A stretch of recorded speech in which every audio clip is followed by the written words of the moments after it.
Municipal ఎన్నికలను సవ్యంగా నిర్వహించేందుకు అన్ని చర్యలు తీసుకున్నట్లు జిల్లా కలెక్టర్ తేజాస్ నందలాల్ పవార్ వెల్లడించారు.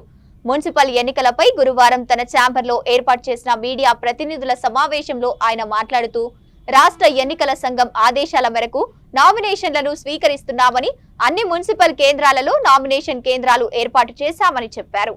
30 వరకు నామినేషన్లను స్వీకరిస్తామని, 31న నామినేషన్ల పరిశీలన, ఫిబ్రవరి 3న నామినేషన్ల ఉపసంహరణ, ఫిబ్రవరి 11న పోలింగ్, ఫిబ్రవరి 13న ఓట్ల లెక్కింపు ఉంటుందని వెల్లడించారు.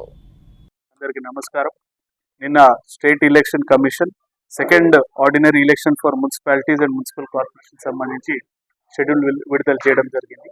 దీంట్లో 28th of January నుంచి 30th of January వరకు నామినేషన్ ప్రక్రియ కన్సర్న్ మున్సిపల్ ఆఫీసెస్లో సూర్యాపేట జిల్లాలో 5 మున్సిపాలిటీలు 5 మున్సిపల్ ఆఫీసెస్లో ఆర్ఓస్ దగ్గర office of RO concern ward concern municipality ప్లేస్లో నామినేషన్ ప్రక్రియ రిసీవ్ చేయడం జరుగుతూ ఉన్నది.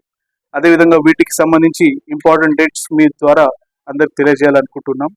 దీంట్లో date of scrutiny 31st of January, దాని తర్వాత appeal against rejection 1st, disposal of appeal 2nd of February, withdrawal of candidate 3rd of February, followed by date of publication of final list of contesting candidate 3rd of February. దీంతో పాటు most important date of poll 11 February నాడు మనకి pole ఉంటుంది.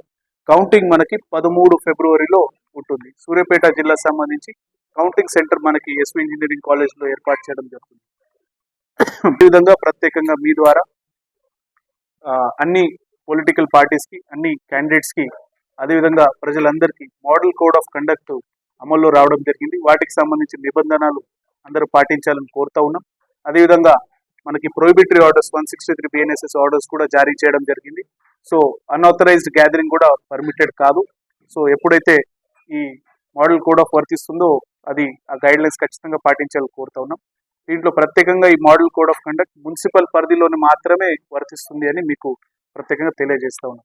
అదేవిధంగా మనకి ఈ elections సజావుగా, శాంతి భద్రతగా, అదేవిధంగా ఎన్నికల కమిషన్ ఇచ్చిన గైడ్ లైన్స్ ప్రకారంగా నిర్వహించడానికి అందరూ సహకరించాలని మీ ద్వారా అందరికీ కోరుతూ ఉన్నాం. ధన్యవాదాలు. మనకి ఓటింగ్ సంబంధించి మెయిన్గా ఈరోజు మనం పోలింగ్ స్టేషన్స్ ఏదైతే ఉన్నాయో అది ఎస్టాబ్లిష్ చేయడం జరిగింది.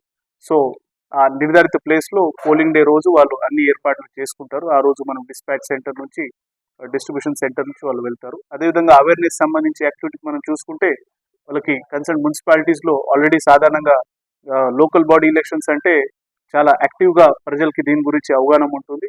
సో మీ ద్వారా కూడా అందరికీ కోరుతున్నాం, వారందరూ వాళ్ళ ఓటు హక్కు నిర్వహిస్తూ మున్సిపల్ ఎలక్షన్స్లో ఎవరికి అయితే ఓటు ఉన్నదో వాళ్ళ వార్డ్స్లో వాళ్ళు ఖచ్చితంగా ఓటు చేయాలని కోరుతా ఉన్నాం. సో ఎక్కడైతే ఇది మీరు అడిగిన చాలా జనరల్ క్వశ్చన్. సో దీంట్లో 2 రకాలు ఆఫీసర్లు ఎవరైతే ఉంటున్నారో, ఎవరికైతే ఎన్నికల బాధ్యతలు ఇవ్వడం జరిగిందో వాళ్ళకి ఎక్కడైనా వారు తప్పు చేస్తే వాళ్ళకి డిసిప్లినరీ యాక్షన్ కానీ మిగతా చట్టపరంగా చర్యలు ఉంటాయి. అదేవిధంగా మీకు అంతకుముందు మోడల్ కోడ్ ఆఫ్ కండక్ట్ సంబంధించి అంశాలు చెప్పడం జరిగింది.